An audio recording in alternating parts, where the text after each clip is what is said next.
Hi, everybody. Thanks for waiting. I'm Judy the YouTube Lawyer. Today, our special guest again is Mr. Bill Wang, who is a 1L student at University of Pennsylvania Law School. Bill, thank you so much for being here again. Of course, my pleasure. Thank you for having me, Judy. I had a lot of fun last time on the show, and I'm really excited to be back here again. Okay, great. So for people who might not have watched you on the previous live stream show, can you give us a very quick synopsis of your life and your background and how you wound up going to law school? Yeah, absolutely. So I'm from North Carolina. My home is very close to Judy's office here in North Carolina.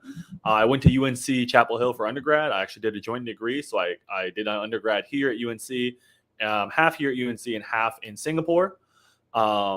And after law school, I worked for a bit. I was in banking for a couple of years, worked in the startup space for a bit.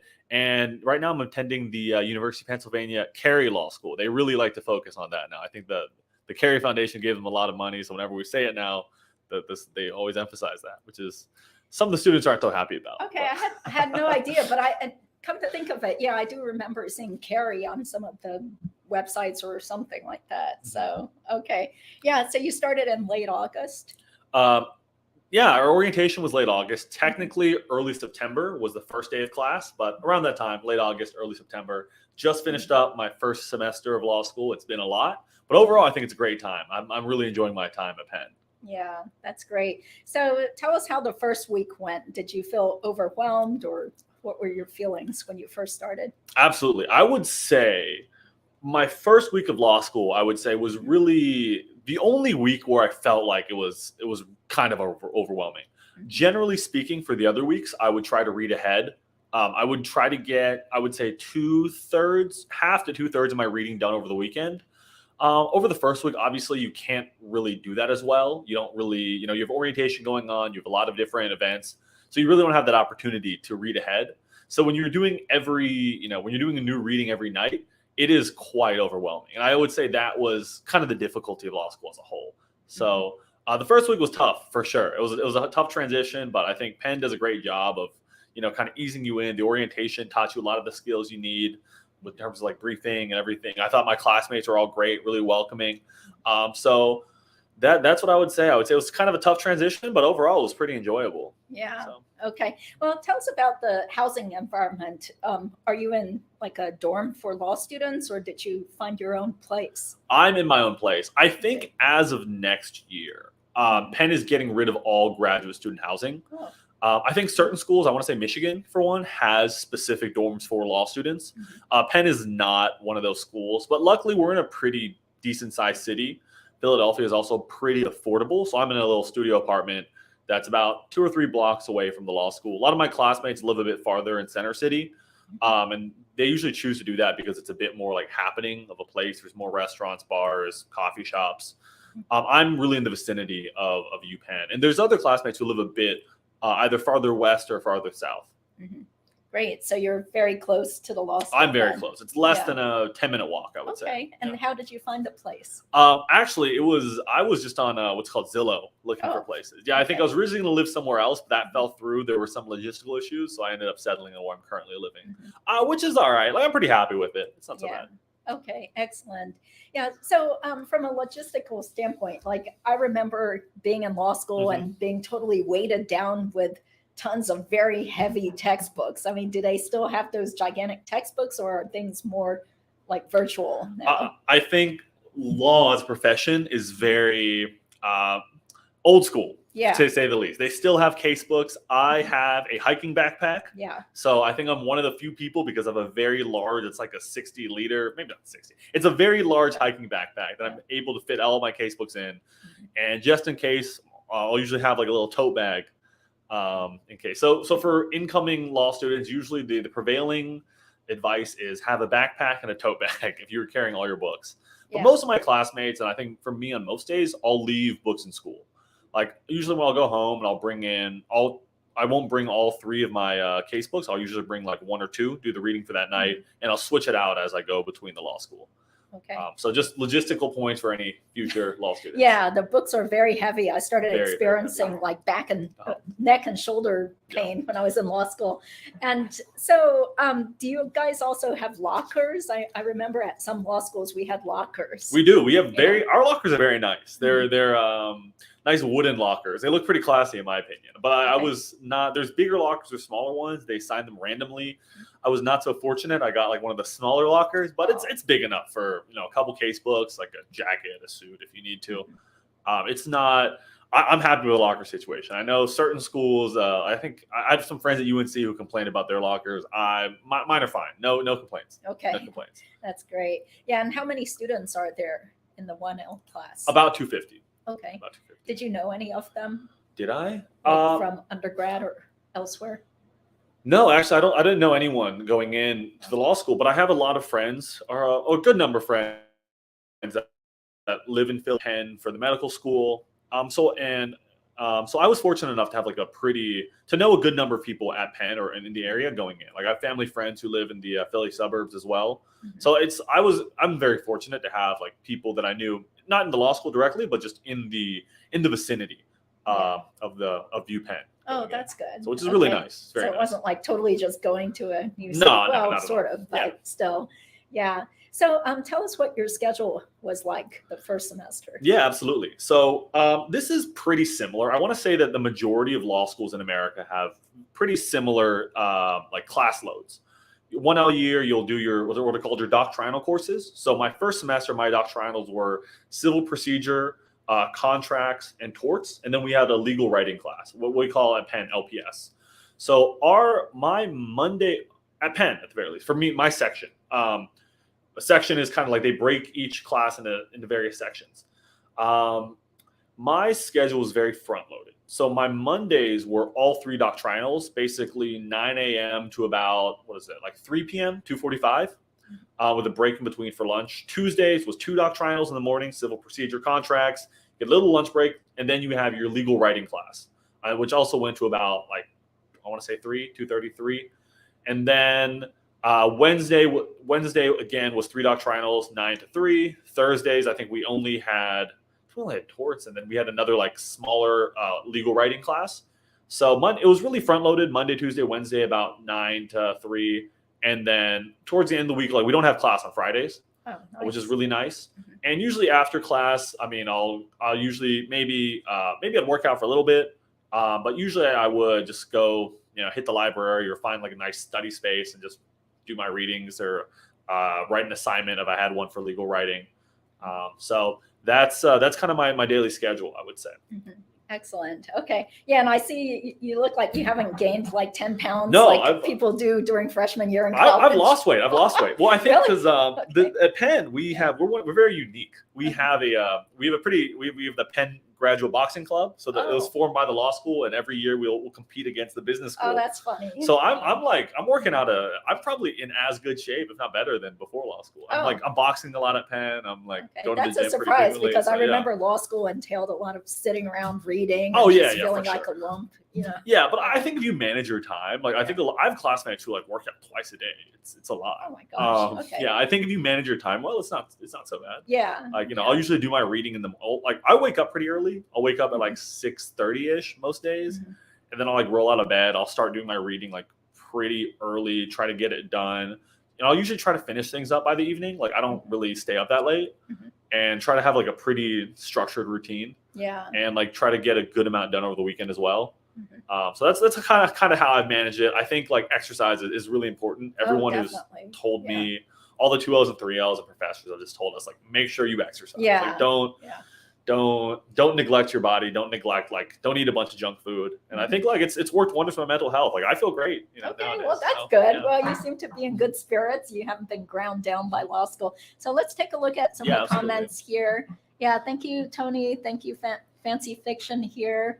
Oh, see, Joseph's still here. Yeah. Good to see you again, Joseph. Yeah. He was also a guest on a couple of live streams, and I hope you're doing well at Notre Dame Law School. Okay, so Tony asked you what interests you most about law. Any areas pique your interest most? Yeah, absolutely. I think from a big picture perspective, what interests me about law, like as a general field, is just the areas of life that it touches on. In undergrad, I've really prided myself in being able in kind of dabbling a bit. I was econ and math, but the things I enjoyed about those fields is that you could apply like mathematics or economics to many human interactions, and I think this is doubly the case for law. And I think I think the ways that like people interact is always touched by law, and I think that's really interesting to me. I think in terms of more tangible reasons why I'm interested in law, I think there's a good amount of career versatility in terms of whether you want to go to a firm, whether you want to go to the public sector. These are all things that are interesting to me, and that's something that why I think it's hopefully a fitting career. Any areas that piqued my interest the most? When I came into law school was once again, I had a pretty strong quantitative background as compared to most law students. I did econ and math. So I thought I had an idea of like maybe going antitrust, maybe going to securities regulation, something like SEC, maybe like a regulatory agency, since I worked in derivatives before law school. That's still something I'm definitely thinking about. I think for me, 1L, the first semester of 1L is kind of like opened my mind a lot. I think I'm enjoying most of my classes. I really enjoyed contracts. That was definitely my favorite class. Yeah, I liked it. I love it. So maybe something like commercial litigation is also something I'm open to. Probably, I think I'm leaning more towards litigation. I enjoy the research aspect. I enjoy the writing aspect. And I think the 1L curriculum is a lot more geared towards litigation than it is transactional. Though we did do some transactional work in our or transactional modules in our like legal writing class is what we call it. Yeah. So that's definitely what I'm leaning towards. But once again, like I'm trying to keep a very open mind and just see what's out there. Okay, great. Have a chiropractor on speed dial. Yeah. Yeah, thank you, I will do so. everybody, for joining in. Yes, this is kind of unusual because usually, as you can see, I'm not in the same place or the same state as my guests, but it turns out that Bill's family is in I'm very close, Triangle area. I'm like 30 minutes away from here. Yeah, so it's great to see Joseph out there in person. Oh, okay. So study groups. Yeah. Were you a part of study groups, and did you find them helpful or just a waste of time? I found them very helpful. I think study groups, I think it all depends on your approach. I've heard from other people that they didn't really find them as helpful. The way that I did my study groups, I didn't really use them that much during the school year. Before exam season, I would mostly do work on my own. But come exam season, I found them very helpful in that we would mostly do exams in our own time. We would say, all right, here's a year. We're going to do the 2017 exam and knock that out. And after we're done, we're going to find a time to meet either in person or on Zoom and just talk about each point. So law school exams, for those of you who aren't familiar, they're called, generally speaking, they're called issue spotters. So what would happen is the professor usually writes up like a crazy story, and then what you have to do is you have to go through, spot every legal issue and describe does your client have a case? You're asked to let's say represent a client or spot the issues and write about them.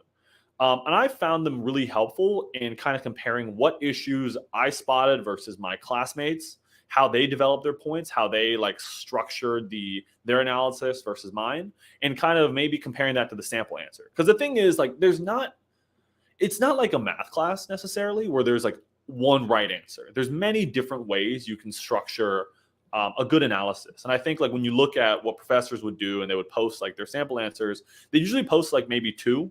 And a lot of times these sample answers would look completely different from each other. So I found it really helpful for me and my classmates to get together, kind of discuss how we analyze these problems, how we approach them, if there's any issues that maybe they saw that I didn't, or maybe I saw that they didn't, and really discuss that. So when I was in study groups, my thought was just, they were very goal oriented. We weren't coming in there with we were coming in there with a very solid plan of what we were going to do. But granted, I haven't gotten grades back yet, so I could have completely flunked. Okay, So this we is don't know how that turned out, really. This is I have no grades yet, so Okay. this might be a terrible approach. There might be better ways to do study groups. Yeah, So but that's good that you're explaining why how most law schools exams are structured. They're expecting you to spot issues and to analyze things and pick out the legal issues. So it doesn't matter like which way you're going to go. It's Right. sort of like with the LSAT with the writing. Yeah, example, exactly. Right? Where Yeah, it doesn't similar. really matter what side you choose or whatever, but they want to see your logic and what information you provide and how well you analyze things. Yeah.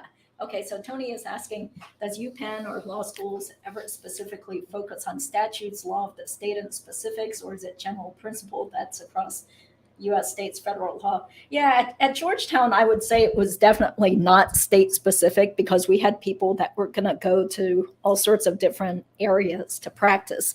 But if you go to a much, like a regional law school, I'm sure they focus more on the state law. So what about you? I agree. Ours was the same way. There's certain states that are overrepresented, I would say. Like a lot of times, you see California cases or New York cases, but that's usually just because they're big states and a lot of cases come from these states. But I think the general perception is at Penn is that our students are going to go all over the country, and it's not really particularly useful to focus on any specific state. So usually there will be general common law, general principles that apply over most of the U.S. And we'll discuss sometimes there's a jurisdictional difference, but that's not the main emphasis of our class usually. Yeah, I would think that most law schools teach things in general. So it's not until you actually practice that you specifically learn your state statutes and how things work within your specific state. So it's good to know. I have a lot more to learn after to get to Judy's level. I have a lot more to learn. What's been your favorite class thus far? Oh, definitely contracts. I love my contracts class I discussed earlier. I think from a subject matter perspective, it's great. My professor was very Socratic. She said, you can tell my teaching style is very Socratic. I felt like every class we came in, there was it was very rigorous for sure, but I think there was a lot of lively discussion. There was a lot of discussion over, not only over what are the elements of this legal rule, but also how do you think this case should have turned out? If you applied a different rule and you tweaked it a little differently, what would have changed? And I thought for me, that's kind of what I imagine law school to be like, and that's kind of why it appealed to me, is that you get to really break down the cases, break down the rules, and understand them better in a very engaging way. And that's what I enjoyed a lot about my contracts class. And not to say my other classes weren't great too. I was very fortunate to have a really great professors all around. I don't think everyone will be this lucky, but all my professors were really engaging, and most of all just very friendly, nice people that were very approachable. And I think that made my first semester much less stressful than it would have been had I had professors that were a bit, maybe less approachable and less helpful. Mm-hmm. Yeah. And you mentioned there's about 250 students in the class. I mean, in general, and for 1Ls, but in your specific classes, how many students are there? In my section, there's about 80. So Penn breaks them up into 3 sections. And each section, they'll usually have one class. It's half the section. So my contracts class was my smallest class, my smallest doctrinal class, of about 40 people or so, which we felt in 40 is big enough, or small enough rather, that I felt the professor had an opportunity to kind of know everyone personally and talk to everyone. We had little coffee chats where the professors would talk to us as a small group. So overall, 80 might sound like it's a big number, but the professors still basically know everyone. When I saw my professors in school or wherever, they would always say, well, hey, Bill, how are you doing? I feel like you do get an opportunity to kind of make a personal relationship. Yeah, that's good to hear. Well, what's the demographics like at your law school at UPenn? Where are people from? What ethnicity, or are there older students? Oh, yeah. I think the oldest student we had was a guy who was law school's overrated. Okay. I'm done. All right. I'm sorry, Valentino. Okay, I'm very sorry. Yeah. Okay. Let's see. I think the oldest student we had, at least in my section, was about 37, 38, around that. The median, I'm about median. I expected myself to be a little bit older. I'm class of 2018. I entered law school at 26, turned 27 during 1L. But that was the median age at Penn. I think 26 was the median age. Might have been 25, but around that. Ethnically, it's pretty diverse. I would say it is. You get a lot of people from the Northeast. As you might expect. It's school in Pennsylvania. A lot of people from New Jersey. I think demographically they said the most represented was New York, but it just happened to be that like everyone and their mom was from New Jersey. Oh, I don't know why. It okay. just seemed to me that there's a disproportionate number. Yeah. I think in terms of back to, I think it was about, we were like 50% minorities, 50% people of color around that. I think in terms of that, I think Asians are pretty well represented. We're about like the Apolsa is the biggest student group on campus. Oh, I want to, it's, I think it's about, we have about like, I think it's like 13-14% Asian or so. So it is like, it is what you'd expect. Like it's a Ivy League institution in the North. There's a lot of like old money people from Boston or New York or whatever. But it is, I would say it's fairly diverse, I would say. Okay. Yeah, that's cool. Is it roughly 50-50 male female ratio? It's like 55 female, I would say. It's a lot more female. Yeah. That there are actually more women going to law school these days. I think so. I think it was only a couple of years ago, or maybe like 10 years ago that it shifted. Switched. Yeah. So now it's significantly, I would say, significantly more more female. And this is the thing, my friends, female friends would complain of like, oh man, like there's no single men, there's no like single straight eligible men at Penn. I'm like, oh, I'm sorry, Well, they'll have to look in other areas. That's true. I'm sure. I'm like, try the comp sci school or engineering school. I'm sure you can find people elsewhere. So. Yeah. Okay. So Debt Free Dad says that's cool about boxing. Joseph says, did any of the classmates you have met have fascinating accomplishments, qualifications, or background before the law? Yeah, absolutely. I think that's something that it's really cool just to get to know your classmates well. You have a lot of people, I would say a big chunk of people coming straight from undergrad, but also a big chunk that had really interesting things before law school. We had a guy who, who ran for office in Pennsylvania. We had people who were like, one of my classmates was an art historian. And I think she like ran, or I don't know, she was very involved in like curating museums and stuff in Europe and in America. So I thought that was really cool. We have a lot of people coming from who traveled all over the world doing things like the Peace Corps. We have a couple people, I think, she's not in my section. We had a girl who I think was doing a JD PhD as well. So I think she might have finished her PhD and was switching to JD or was doing them simultaneously. I don't know. A lot of people coming from the military as well. One of my classmates, he's a 2L, well, not my classmates, he was a 2L, one of my seniors in the boxing club. He used to do like reconnaissance. The guy would like jump out of planes from 25,000 feet. Just a whole bevy of really interesting people. People who have who are really accomplished from previous careers. People have a really broad range of life experiences. And I think it's really awesome to just kind of pick their brains and see where they come from. Yeah. So yeah, that's great to hear that there's a lot of diversity or people from different backgrounds there. Okay, so Debt Free Dad is saying litigation is good. Only a small % of attorneys litigate. That experience is invaluable. Yes, that's true. Okay. That's my friend James. James, okay. Hello, James. I'm glad you're joining. Yeah. Thank you. How does studying law differ from, say, STEM subjects in terms of problem solving? James, this is a very good question. It's a very good question. I thought about that. Yeah, I think so. So for background, James is a postdoctorate in the math department at UNC. So I think he's very STEM folks. Shout out to James. His article was in National Geographic recently. Oh, wow. Congratulations. So I would say, honestly, I'm very surprised at how remarkably similar legal writing is to like a mathematical process. Usually in law, like when you're solving a problem, at least at my level, I'm not at Judy's level yet. Maybe she can speak more.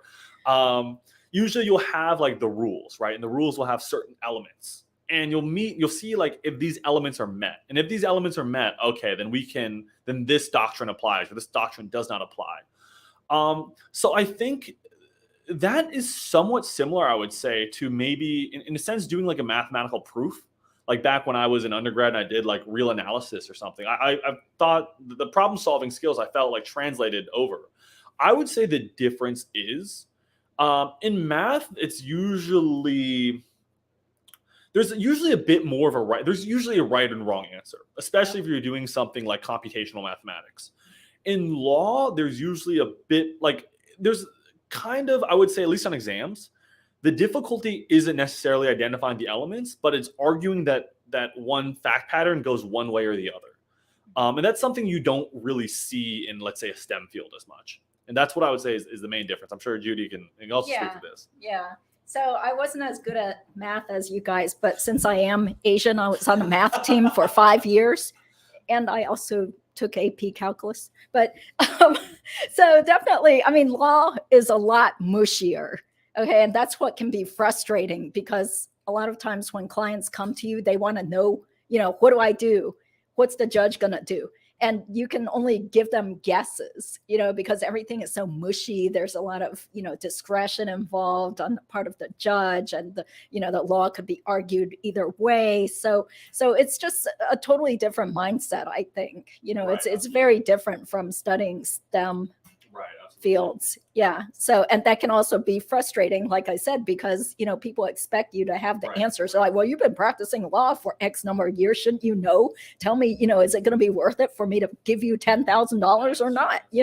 Like people don't know. And sometimes the attorneys don't even know, or we get it wrong. So that's just frustrating, because there is no right answer a lot of the times. I had a professor say something very similarly. I think she was saying that, she researches one statute. She was like, I'm very sure I was more knowledgeable about this statute than the judge or the opposing counsels. I was like the number one expert of this statute. I think it was like, that's actually, it's in the Supreme Court soon, the CDA 230. Communications Decency Act. She's like, I was like the foremost expert on this. I knew my case backwards and forward, argued it to the judge. The judge didn't buy my argument, but they swang my way. The judge still ruled in my favor because of something else. And he's like, all right, I'll take it. Sometimes it doesn't go the way you want it to, or the way that you expected it to, and you just kind of have to roll with it. Yeah. I think compared to math, where there is usually like, a right answer, or at least a lot of the time, sometimes like it's up to the judge. And like sometimes they see things differently, or they're just maybe not,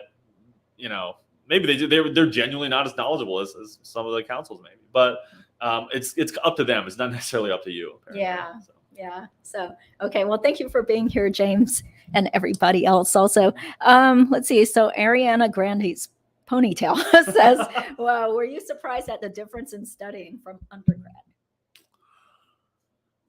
In a sense, but I think I was expecting this. I think in terms of preparing for law school, watching videos about talking to people who've been through it, or what they tell you is that, oh, law school is a completely different beast. Like what's going to work in undergrad will not work in law school. What you did before is not going to work. And I was like, all right, okay, let me try to learn the process. Let me try to start from scratch, do what's, read every case, brief every case, but I actually found that like 80% of not more than that, like 80 to 90% of what works from undergrad works in law school. Like realistically, if you're on top of your readings, if you practice doing your problem sets, if you do practice exams, I would say like the doctrines and the ideas made sense to me. In terms of the difference in studying from undergrad, I will say the biggest difference is, usually speaking, in undergrad, there is some sort of continuous evaluation. In law school, your grade is usually dependent on one final exam, at least for doctrinal courses. I think when you get upper level courses, they'll do different things. But most like doctrinal courses, your first year are dependent on one final exam. And I think it's hard to get used to when you're coming from undergrad, and every week you might have a problem set, or you might have a quiz, or you might have a midterm, and that kind of gives you kind of checkpoints so you know how you're doing. You don't necessarily have that luxury in law school, and that's, I would say, the biggest difference, and that's something that's mentally somewhat hard to get over, I would say. Mm-hmm. Yeah, not to mention the grading curves, Yeah, because at a lot of law schools, there is a certain percentage of people in the class that are going to get B minuses, C's, maybe even a D or an F. So that can be a real blow to your ego if you're used to being top dog at your whatever high school and college, and then suddenly you go to law school and you get that dreaded B minus or C plus or whatever in a class where you thought you understood things. My undergrad was curved. Most of my undergrad classes were curved, so it wasn't that crazy to me. Like I'm pretty used to it. Like I got a lot of B's, and like I got some B minuses. Yeah. Oh, no. I got B minuses in undergrad. Some of my classes were curved, so it wasn't like the curve isn't that crazy to me. Like I had professors who were like, only 10% of my class is going to get an A or an A minus in undergrad. So I'm like, all right, whatever, I'll deal with it. Yeah. So I think that for me, I think I don't want to say fortunate, but I think I'm accustomed to being graded on the curve, and it's not something that's like intimidating for me necessarily. Okay, well, good. Okay, so debt-free dad, he's an attorney in DC, works for the federal government. It's true, multiple answers for a fact pattern on the bar exam. My property exam made them change the scoring because I used a reasoning that made sense, but wasn't accounted for in a score sheet. Okay, well, that's good to hear. Exactly. Yeah, aren't you glad you're through with the bar exam and tests and stuff? Yeah. So he has a nice cushy job with the feds now. They informed me after the fact. Okay. Yeah, he might need a job in a couple of years. Yeah. So okay, contracts was my favorite as well. Helps I had a healthy fear of the teacher. UCC. Okay, great. Let's see. 2207. Yeah, I think that was not on my exam actually. Our contracts professor said you don't have to worry about the battle of the forms. It was, it's people freak too much about that, so I'm just taking it off. Yeah. Good. Okay. Were there any gunners in your classes? I heard the ones that seem to understand the material or the ones that don't do great in exams. Well, you haven't gotten your exam scores. I don't know. Like, I mean, I'm kind of a gunner. No, I'm like a 40th so percentile people might gunner. be making snide remarks about you. That's true. Yeah, I was. Like there's that Bill again. Yeah, exactly. No, I wasn't like that. I wasn't like the top gunner. I was, I would say I'm top 50 percentile. More, I had some gunner inclinations, but of course. Yeah. I mean, there's gunners in every law school. For those who aren't familiar with law school terminology, gunners are usually people who, I would say, like, are just very outspoken in class. They tend to try to like kiss up to the professor, ask like needless hypotheticals, and of course they're at every school. Like it's, but I don't know about the exams. I think it's entirely possible. I felt like I understood it reasonably well. I might have like flunked my exams. It's totally possible. But I think, because I think exams, like law school exams, are such like a unique type of like evaluation. And once again, you don't get a lot of feedback during the semester about like about doing exams. So it is really hard to say. It is really hard to say. Yeah. Yeah. Okay.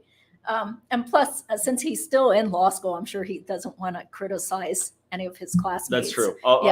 There's this one really annoying woman, blah, blah.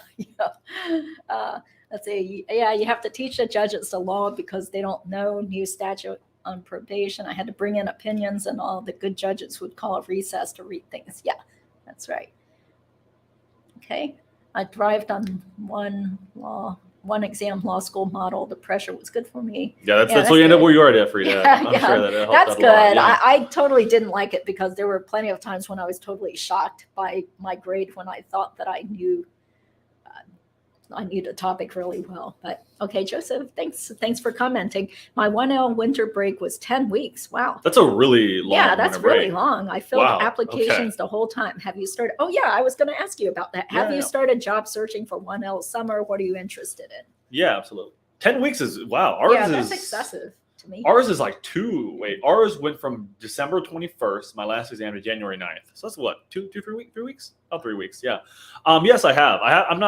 I'm spending a decent amount of time like searching for applications, updating my writing sample, resume, cover letters. It is a little stressful. I would say, honestly, I find this, like applying for jobs, much more stressful and much less interesting than actually being in law school. I never really found like 1L or first semester to be too stressful. Yeah. I think most of the time I was like, oh, you're doing work you're interested in. I find the job search process like significantly less enjoyable, significantly more stressful than the actual school itself. Things I'm Debt-Free Dad is also commenting 10 weeks. 10 weeks. I think things I'm interested in, I'm applying pretty broadly for I think the general prevailing notion is 1L year. It's very difficult to get like a firm internship. It's sometimes hard to get like a paying legal internship during your 1L year. So the general prevailing notion is to apply broadly. So I'm applying to a lot of like public interest stuff in the Philly and New York areas. I'm applying to a good number of like firm diversity fellowships. Sometimes they're a little iffy. I think being an Asian male, it's borderline. Are you diverse? Are you not diverse? Yeah. Do they really want you? Yeah, exactly. So, but I figure at this point it's better to do so than not. So. Okay. Well, what about New York City or DC?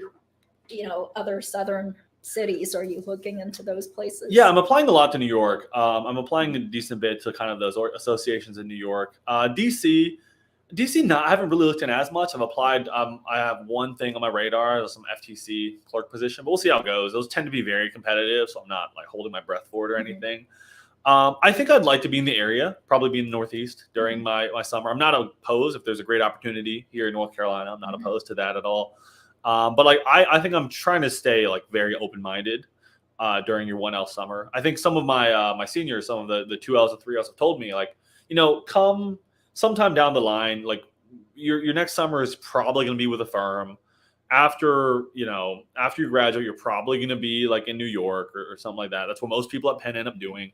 So it's like so what they told me was really take your 1L summer and just do something like off the wall. Like this guy who told me that he was like, he did some voting rights thing in Mississippi or something, and he loved it. And he's like, look into stuff like this. I'm like, all right, cool. Maybe I will. That's maybe good. Yeah, I wouldn't do something totally crazy. And actually, like some people go to study abroad, but to me, I don't think that's very impressive because usually what an employer sees is that, oh, you didn't get a real job for that summer, and maybe you just wanted to slack off and have fun in Europe or some other exotic type of place instead of really getting some work experience. Yeah, because it's not like college anymore. Yeah, that's true. Yeah. That's true. Like summers really matter. But also like interning for a judge can also be a really great experience. That's right, so that's what I did my first summer after law school, was to intern for a federal district judge in Maryland.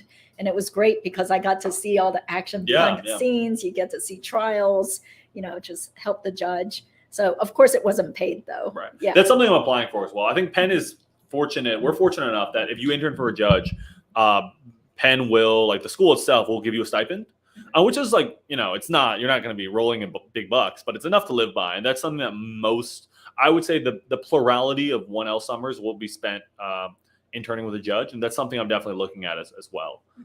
Yeah, that's great. Let's see. Do you know this person? Oh, Rashid. Hello. Yeah. my other friend, Rashid. I'm glad we have many people joining. Hi, Rashid. Thank you for tuning in to this legal live stream show. Yeah. Joseph says they ended before Thanksgiving and started in February. Wow. Oh, it was COVID. Yeah. Times. Okay. That makes sense. Most schools were still remote at the time. That makes sense. Interesting.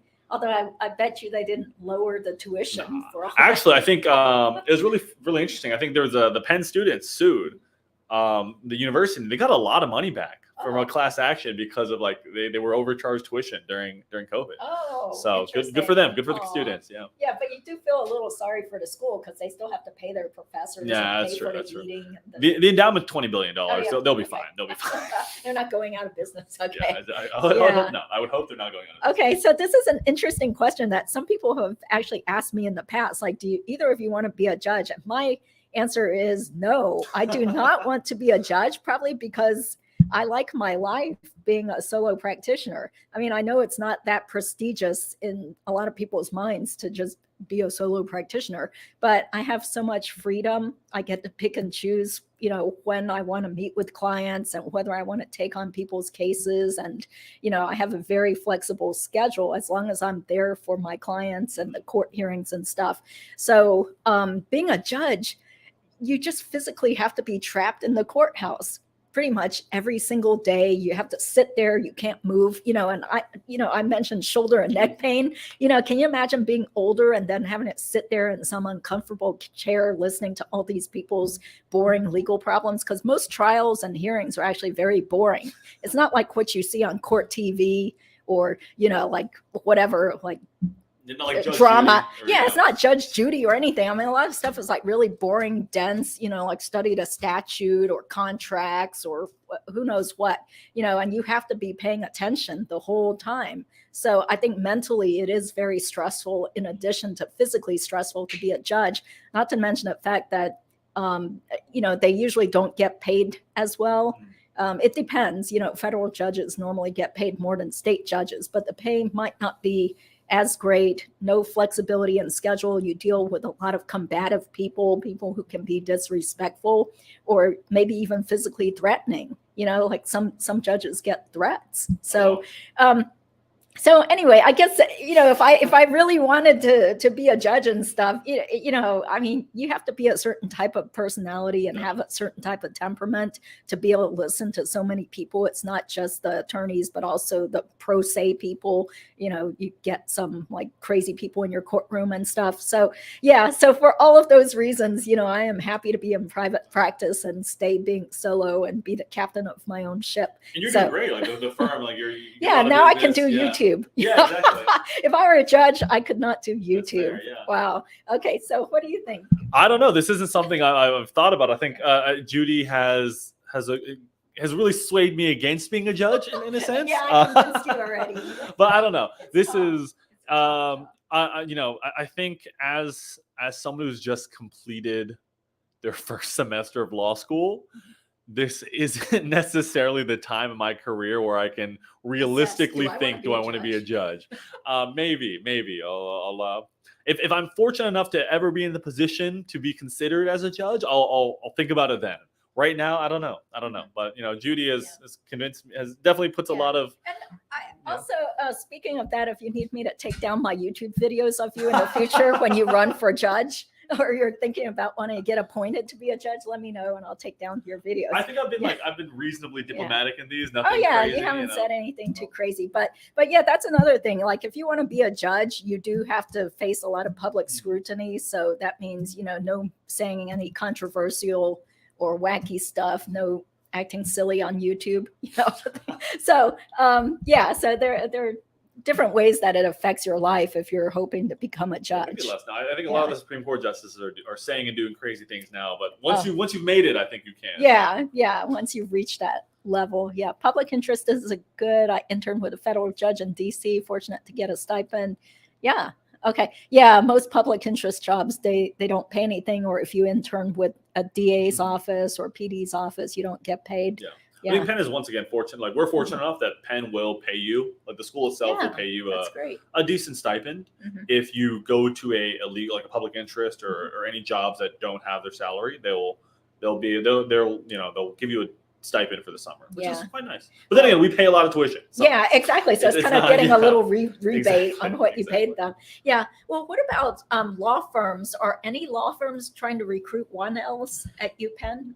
Once we do have 1L diversity fellowships. So I think for 1Ls, the primary way that law firms will get 1L summer internships is through diversity fellowships. And once again, as an Asian male, somewhat borderline. Are you diverse? Are you not diverse? I ask people. Throw your resume out. Yeah. I ask some people, I'm like, so do we do like Asian males? Do we count as diverse? Like, maybe it depends. And I think it's really annoying because a lot of these fellowships are a little unclear of what's considered to be diverse or not. So it's not something, once again, that I'm applying to them, but it's not something that I'm necessarily super optimistic about. I have generally the prevailing notion is that it is somewhat difficult to get a firm internship your 1L summer, but 2L summer it's usually significantly easier coming from Penn to get a summer internship. Like a big law firm job that pays great. Yeah. Okay. Deputy Dad says, I know someone who did some fun, exciting, non-legal job after 1L. It was like a scarlet letter A for his future employment opportunities. It was, definitely. Yeah, by the time you're in law school, those days of just having fun during the summer are gone. So Steve Harvey was way more fun on his court show. He had a court show? I didn't know this. I didn't even know that. I think I've seen some of this, yeah. Oh, maybe. I wonder if it's still on. Okay, well, thanks for telling me about that, because that sounds like a lot more fun than just watching Judge Judy. Judge Judy's not bad. I don't think Judge Judy's she can be mean and snappy. She's also a real lawyer. I don't think Steve Harvey's a real lawyer. Of course not. Yeah, he's like a game show host, comedian. Yeah. I consider being a judge when I'm 60. I'd bang my head on bench desk if I had to be in court listening to boring cases every day. Yeah, I mean, and then by the time you're like 60, you might be thinking like, well, I want to have a good life. I want to enjoy my life and not deal with all the stress of all these crazy people and their cases and the, obnoxious attorneys squabbling over discovery disputes. I mean, it's not exciting like it seems in the on movies. TV, I always thought that having a judge I always thought that being a judge was like a relatively cushy lifestyle. Yeah, it can be, but for the reasons, I mean, of course, I'm biased. I'm just saying my own biased view from what I've seen, but it is really, really tough.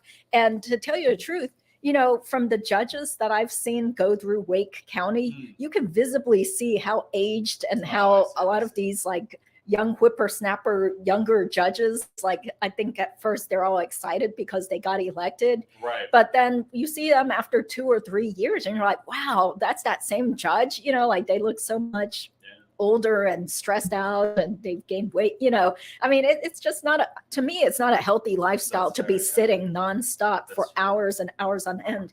Like, whereas since I'm self-employed, if I want to get up and go ice skating, if I don't have any client meetings or I don't have court, I get to go ice skating, and I can just like dress down, wear whatever comfortable clothes and leggings. And I don't have to worry about people looking at my behavior and scrutinizing me and worry that my family could be in danger because of a ruling that I made. I think a lot of, if you're at a firm too, I think you're also sitting all day. I think most legal jobs are sitting all day. But if you work for a big law firm, you can potentially make a ton more than judges. That's true. Too. That's very true. Yeah. But then again, like I think most judges do get pensions or they have great benefits. So that's also a positive. So there's always pluses and minuses. But I think it's very rare for someone to become a judge. For example, one of my former employers, he's a Duke Law School graduate who had many, many years of experience. He would have been a great judge, but he just didn't get enough votes to become a state court judge. And, and I've seen this happen to other attorney friends of mine who ran for some sort of judge position here in North Carolina, and then they still didn't get enough votes. And I'm like, wow, this person would have been a much smarter, better jurist, but they didn't get elected. So it's almost like high school student council elections where it's not always the best person, the most qualified person that gets voted in. So running elections costs are a lot of money. Such a pain too. Elections are a huge time commitment. I feel like that's might be the worst part of it. Yeah, exactly. Like feeling like you have to run around, grandstanding and shaking hands and giving speeches. And, So anyway, does anybody out there still want to be a judge? I mean, it might be fun to be on a TV show to be a judge, and make snappy comments and put downs and stuff. I think I might enjoy that. You could be the next, if Judge Judy retires, you could. They wouldn't even need to change the show name. Exactly. Yeah. I think that would be hilarious. Okay, so what else is? Let's see. Okay. Okay. So Steve actually was very hilarious. That's good to know. Okay, I knew the big firms were just making the rounds. So during my 1-hour interview with the big firms, I wore a dashiki. Hey, girl, are you sure? Are you joking? I don't know. Jeffrey did. I don't know. I think if I did this, they would say it's cultural appropriation. So I don't know if I can get away with doing what you did, unfortunately. Yeah, that's true. But a lot of those firms, they do supposedly have some diversity outreach committee or whatever. So who knows if they really followed through. Yeah. Okay, no, unless you are a part-time judge on a state grant, new judge, you are on the bottom of the totem pole, stuck at jail, first appearances that day. Yeah, or traffic court. Can you imagine doing traffic court? That would be so boring. Yeah, traffic court. I think being a federal judge is probably a bit different than being a state judge. Definitely. No elections. Yeah, and they get paid better. Right. Probably better benefits, but the same thing, like, you have to be accountable. You don't have that real flexibility in your schedule either. Love how you're yes. Yeah. I mean, what are the chances someone's going to be appointed to be a federal judge? Love how you're talking about ice skating when I live in Canada. And okay. Yeah. I love ice skating. In California or Canada? Canada. Okay. Yeah. I think she's in Canada. Judges aren't elected in CA. Aren't elected in Canada. Yeah, they are here in North Carolina. So let me think. Any other things you would like to tell people, like things you learned about yourself or interesting things you learned in law school so far? Yeah, I was expecting it to be like such a grind. I was expecting it to be, all right, put your head down, just get through. But I'm genuinely I've had a very good time. I think my classmates are all great. They're really friendly. Everyone's very warm and inviting. My professors are the same way. They're really open to questions, even really dumb hypotheticals. They'd be very friendly about them. And I think for me, I was very surprised at how much I really enjoyed the subject matter as much as I did. I thought that you had I think in law school you have a good amount of like academic freedom actually to really kind of dig in and explore subjects that that might interest you. And I think this is awesome to me. It's something that I'm really excited to do for the next couple of years, and something that in the limited amount of time that I've had so far, that I've really enjoyed doing. Yeah. What about the living environment? Like, are you happy with your decision to live by yourself in a studio, or do you kind of wish you had other law school students that you were living with? I think it's been good. I think it's I don't really get tied up in the law school drama and politics. I have one friend who's like my go-to. If I'm like, yo, if I need any drama, I'll just ask her and she'll tell me what's going on. I'm like, all right, I'm very glad I'm not involved in that. Yeah, I think I've living in the studio is definitely definitely a good decision. I think especially maybe 2L year I'll move in with some roommates, but especially this year when grades and academics are so critical. Just having a very quiet space where you can just study and then shut everything else out is very, very useful in my opinion. So. I see. Yeah. And have you been out and about to see any touristy places around Philly, or gone up back and forth to New York, or any surrounding places? I go to New York a lot. I go to New York. My partner lives in New York. I go there a lot. I think I went to see the touristy places before law school. I saw Independence Hall in my visits. Philly is a fun city. It's I also caught a Sixers game with some of my friends during the semester. People, you like, for law students, people, I think what's worse than the actual work is just like the mental pressure of like, oh man, I should be doing work right now, which makes it really hard to enjoy any recreational activities. But I think I've been fortunate enough to have like some time to go out to the city. I don't really go out that much. I don't think I went drinking at all. No. Some classmates do though. Yeah, some people go to like every bar reviews, like the law school happy hours. Some people go every week. I'm like, I don't know how you do that. I think I went to one in like the first week and then never went after that. Yeah. I don't know how people do that every week. I think also because I'm a little bit older, my alcohol metabolism is not great compared to some of the people from undergrad. So yeah, I think like it's all about like just being able to balance it well. I think if you prioritize schoolwork and you have able to allot your time well, you can still do your hobbies. Like, I mean, once again, I'm still like boxing. I still go out. I'll catch a game. I'll walk around. It's still talk to my friends. Do you have any interaction with people outside of the law school, or is the law school just kind of in its separate bubble, separate from undergrad and the other schools? I think Penn is nice in that the law school is basically, it's on the edge of the campus, I would say, but it's pretty well integrated. So I actually have a pretty decent amount of interaction with people outside of the law school. I have friends in the medical school that I'll talk to every now and then. There's like a graduate student center at Penn that has free coffee. So I'll go there. I'll go to the graduate student center. Sometimes I'll see people I know. Once again, like the boxing club is all grad students. It's not just law students. So I'll make friends there from like engineering or computer science or architecture. And I'll see them around campus. We'll usually chat. And I think Philly is like, so basically Penn is in the part of Philly that's called University City. And it's like all Penn and Drexel are pretty close. And there's a lot of, this whole place is kind of like a mini college town within a city. So it's really, it's pretty convenient. A lot of people who are affiliated with other universities or other schools are there. I have a friend from other law schools that I'll talk to every now and then. So it's not just like I'm siloed with only Penn law students. Yeah. What about crime? Like, any crimes happened around campus? Oh yeah, 100%. This is Philly. I think Okay. I think it's I think last year I may be wrong on this. I read an article that Philly had more murders in LA and New York. Wow, really? Maybe combined. I don't know. Okay. Fact check me on this. I'm not sure. But like I live in like a right next to campus, so it's within where the campus police are patrolling. It's pretty safe. Yeah. But even then, there was like a bank robbery next to my apartment. There was a carjacking. There was a shooting a couple blocks down.